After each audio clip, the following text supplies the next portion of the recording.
अस्सलाम वालेकुम नाज़रीन, मैं हूं ज़ीशान मर्चेंट। एक नया शो इकनॉमिक व्यूज़ के साथ मैं आपके सामने हाज़िर हूं। इसमें हम बात करेंगे इकॉनमी और इकनॉमिक के ऊपर क्या मसाइल एक आम आदमी को दरपेश हैं और उनका क्या पॉसिबल हल हो सकता है। हमारी इकॉनमी आजकल एक बहुत बड़े क्राइसिस से गुज़र रही है। बेशुमार उसके वजूहात हैं और वो वजूहात उनकी क्या वजह है, वो कैसे रिजॉल्व हो सकते हैं, उस पे आज हम बात करेंगे। कुछ इश्यूज़ को हाईलाइट करेंगे और उनके क्या सॉल्यूशंस हो सकते हैं, उस पे कुछ बात करेंगे। हमारी इकॉनमी जो आजकल है, जिसमें एक आम आदमी और उसके ऊपर उसके असरात क्या होते हैं, उस पर हम लेंगे। हमारा सबसे बड़ा मसला इकॉनमी का क्या है। किसी भी कंट्री की इकॉनमी को जब हम देखते हैं तो उसमें होता यह है कि आपके ये देखते हैं कि आपकी रिसोर्सेज क्या हैं, कि आपके पास क्या पैसा आ रहा है, आप उसमें से कितना खर्च कर रहे हैं, और अगर वो खर्च करने के बाद आपके पास पॉजिटिव में होता है तो ये एक जज करने का बैरोमीटर है कि आपकी इकॉनमी अच्छी है। पाकिस्तान की इकॉनमी, जैसे हम सब जानते हैं, इस वक्त एक क्राइसिस के दौर से गुजर रही है। क्या वजूहात हैं, क्या इम्पैक्ट है, आइए देखते हैं इस पर। सबसे पहला जो फॉर एंड मोस्ट इम्पॉर्टेंट है कि हम जो इंडस्ट्रियल सेक्टर है जिस पे हम काम कर रहे हैं, हम कुछ बनाना चाहते हैं, तो क्या उसके लिए हमारे पास बिजली है या नहीं।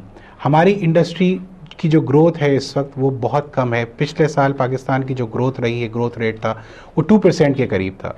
उस 2% में इंडस्ट्री का जो कंट्रीब्यूशन था वो 1% से भी नीचे था। तो क्या वजह है कि हमारी इंडस्ट्री नहीं चल रही।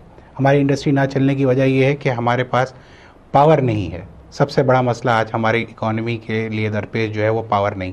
ना हमारे पास इलेक्ट्रिसिटी है, ना हमारे पास गैस है। इन दोनों के ना होने से हम मजबूर हैं कि हम अपनी इंडस्ट्री बंद करते चले जा रहे हैं। बंद करने की वजह से जो है, जो जितने भी तमाम एम्प्लॉयज़ हैं उनको आहिस्ता आहिस्ता आहिस्ता हम ले ऑफ करते चले जा रहे हैं। एक एस्टिमेट के मुताबिक हमने इस क्राइसिस की वजह से पिछले 3 महीने में सिर्फ एक पंजाब के प्रोविंस की अगर हम बात करें तो उसमें तकरीबन 4 लाख से ज़्यादा लोगों को ले ऑफ किया गया है। लेदर इंडस्ट्री एक सेक्टर है हमारी इकॉनमी में जो कंट्रीब्यूट करता है, उसमें से अगर 4 लाख लोग बेरोज़गार हो गए हैं आज, तो आप ये सोचिए कि उन 4 लाख लोगों के पास घर में कमाने वाले ख़त्म हो गए। तो आज ये एक बहुत बड़ा मसला है जो हमारी कंट्री जिससे गुज़र रही है। क्राइसिस हैं, इस क्राइसिस को ओवरकम करना होगा। ओवरकम गवर्नमेंट अपनी अच्छी पॉलिसीज़ की वजह से कर सकती है। अगर हम इन पॉलिसीज़ के ऊपर ध्यान दें, हमारी गवर्नमेंट ने दावे किए थे कि हम जो है क्राइसिस को, इलेक्ट्रिसिटी क्राइसिस को दिसंबर 2009 तक या दिसंबर तक ख़त्म कर देंगे हम। लेकिन क्या हुआ, आज भी हम क्राइसिस हैं, इलेक्ट्रिसिटी के बदतरीन क्राइसिस हैं। इंडस्ट्री हमारी बंद है। हर प्रोविंस में एक एवरेज जो है वो 8 से 10 घंटे की लोड शेडिंग हो रही है। और अगर किसी इंडस्ट्री के हिसाब तनासुब में इसको देखा जाए तो ये उसके लिए एक बहुत बड़ा फैक्टर है कि जिसकी बेसिस पे वो अपने ऑर्डर्स को या अपनी प्रोडक्शन को कैरी ऑन नहीं कर सकती। ये मेजर एक रीज़न है। दूसरे रीज़न्स में जिसमें जो हम बात करना चाहते हैं वो ये हैं कि जैसे हमारे पास जो है लॉ एंड ऑर्डर सिचुएशन मुल्क में वो बहुत ख़राब है। लॉ एंड ऑर्डर के बाद जो है हमारे पास इंफ्रास्ट्रक्चर डेवलपमेंट वो नहीं है हमारे पास। हमारा टैक्स टू जीडीपी रेशो बहुत लो है। हमारे पास करप्शन बहुत ज़्यादा है। इन चीज़ों को हम थोड़ा सा एनालाइज करते हैं कि ये क्यों है और इसके रिपरकशंस क्या होंगे। हमारा इस वक्त टैक्स टू जीडीपी रेशो बहुत कम है, जो एक 9% के है, जो दूसरी कंट्रीज़ के मुकाबले में बहुत कम है। किसी भी कंट्री को अगर सक्सेसफुल होना है या उसकी इकॉनमी को आप जज करना चाहें कि वो इकॉनमी अच्छी चल रही है या नहीं, तो टैक्स टू जीडीपी रेशो एक बहुत इंपॉर्टेंट बैरोमीटर होता है। एक एवरेज कंट्री, एक एवरेज इकॉनमी के लिए टैक्स टू जीडीपी रेशो कम से कम 16 से 18% होना चाहिए, कि जहाँ पे हम ये कह सकते हैं कि वो अपने आप को सस्टेन कर सकती है। लेकिन हमारी बदकिस्मती है कि इस वक्त हमारा टैक्स टू जीडीपी रेशो 9% है और जो गिरता चला जा रहा है। क्या वजह है उसकी? Lack of industrialization, again power नहीं है, लॉ एंड ऑर्डर, और गवर्नमेंट की जो पॉलिसीज़ हैं, इस वक्त एक लिमिटेड सेक्टर है जो टैक्स दे रहा है और टैक्स वही लोगों से लिया जा रहा है कि जो नेट में हैं। हमें क्या करना होगा इसको इम्प्रूव करने के लिए? हमें टैक्स बेस को बढ़ाना होगा। ये टैक्स बेस कैसे बढ़ सकता है? हम अपने टैक्स पेयर्स को कैसे बढ़ा सकते हैं? इसके लिए हमें इक़दामात करने पड़ेंगे बहुत स्ट्रिक्ट। हम ये कहते तो हैं कि हमारे पास 2.7 मिलियन टैक्स पेयर्स हैं, लेकिन वो 2.7 मिलियन का बेसिस देखना होगा कि वो कितना कंट्रीब्यूट कर रहे हैं। हमारे पास इस वक्त 180 मिलियन की पॉपुलेशन है, 18 करोड़ लोगों की आबादी है, जिसमें से सिर्फ 1 लाख लोग सेल्स टैक्स भर रहे हैं।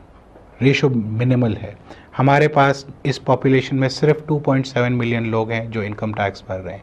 इस रेशो को किस तरह से इंक्रीज़ किया जा सकता है, इस पे हमें बहुत स्ट्रिंजेंट स्टेप्स लेने होंगे। हमारे पास हम एक एग्रीकल्चरल कंट्री अपने आप को कहते हैं, लेकिन हमारे पास एग्रीकल्चरल इनकम टैक्स नहीं है। जो कंट्री जिसकी मेन बेसिस एग्रीकल्चर हो और उसके इनकम पे कोई टैक्स ना हो, तो वो कंट्री कैसे ग्रो कर सकती है, उसके इकोनॉमिक कैसे बूम पे आ सकती है, ये हमें सोचना होगा, इस पे हमें काम करना होगा। इसके अलावा हमारी जो इकोनॉमी, जिसके ऊपर हमें बहुत ज़ोर देना होगा, वो है करप्शन। हमें करप्शन को रोकना होगा। एक अंदाजे के मुताबिक, जिसमें हमें देखा है कि एफबीआर के चेयरमैन ने भी ये एडमिट किया है कि तकरीबन 400 से 600 बिलियन की करप्शन है। हमारा टोटल बजट 1600 बिलियन है। अगर इसमें से 600 बिलियन की करप्शन हो रही है तो we have to seriously look into the measures कि हम क्या कर रहे हैं।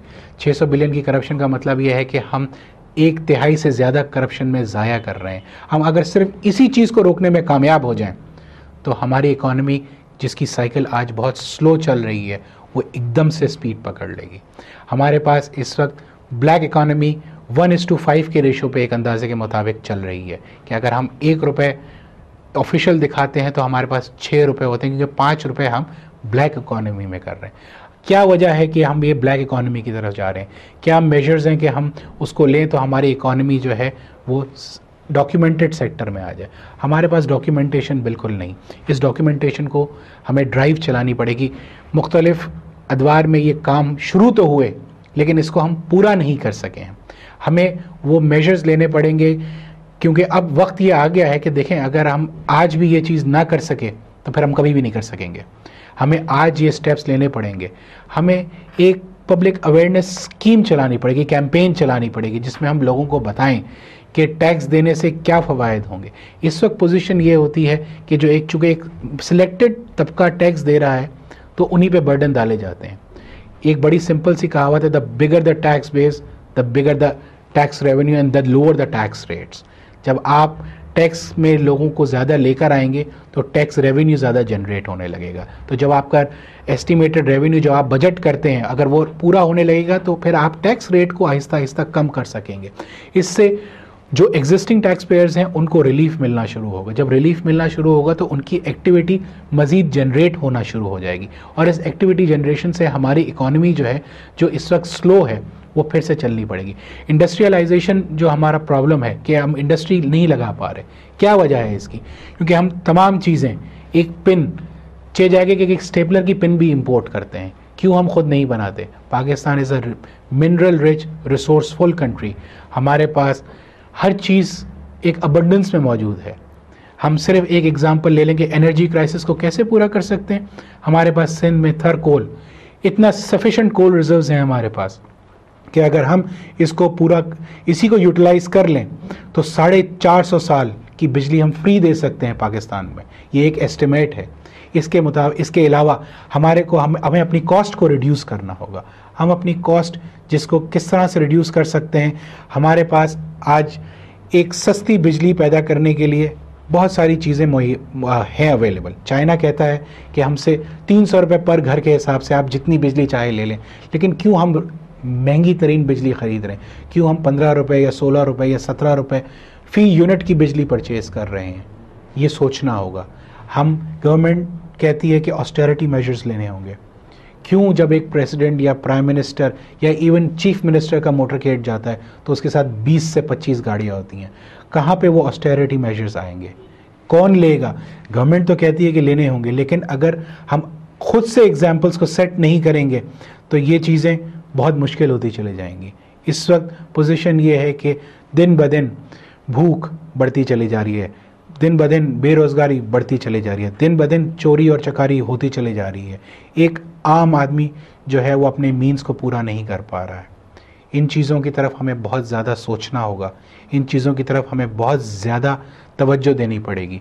लॉ एंड ऑर्डर सिचुएशन को इम्प्रूव करना होगा। अगर हमें सक्सेसफुल होना है तो हमें अपने लॉ एंड ऑर्डर को इम्प्रूव करना पड़ेगा। एक बड़ी सिंपल सी कहावत है कि जिस मुल्क का कानून जब वो अच्छा होगा तो हर कोई उससे डरेगा, और जब डरेगा तो उसको फॉलो करेगा, और जब फॉलो करेगा तो चीज़ें आहिस्ता आहिस्ता ठीक होती चली जाएंगी। इसकी छोटी सी एग्जांपल ये है कि हम जब ट्रैफिक के रूल्स को देख लें कि हमारी गाड़ियाँ क्या सही लाइन में चलती हैं, नहीं चल रही, क्योंकि हर तरफ अफरा तफरी का आलम होता है, हर कोई ये सोच रहा होता है कि पहले मैं घर पहुँच जाऊँ। ऐसे हालात में क्या हम अपने आप को एक महज़ब माशरा कह सकते हैं?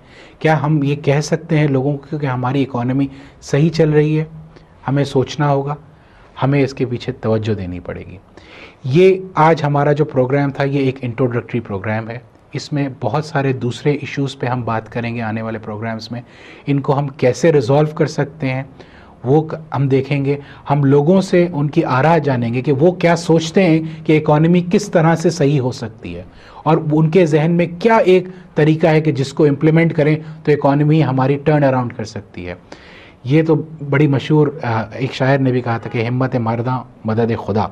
तो हमें ख़ुद हिम्मत करनी होगी, हमें ख़ुद अपने इस तकदीर को पाकिस्तान की बदलना होगा, और कोशिश करनी पड़ेगी कि हम सिंसियर तरीके से अपने आप को इस मुल्क के लिए अब सर्व करें। अब टाइम ये आ गया है कि हमें अच्छे तरीके से एक ऑनेस्ट सिटीज़न की तरह पेश आना होगा और रूल्स एंड रेगुलेशंस को फॉलो करना होगा। इसके साथ ही मुझे Zeeshan Merchant 247 online with new program economic views with Zeeshan Merchant को इजाज़त दीजिए। आप हमें अपना फीडबैक ज़रूर भेजिएगा, हमें बताइए कि इस प्रोग्राम में आप क्या देखना चाहते हैं, इस प्रोग्राम को आप कैसे देखना चाहते हैं, और अपने व्यूज़ से हमें ज़रूर आगाह कीजिए। Thank you. खुदा हाफ़िज़।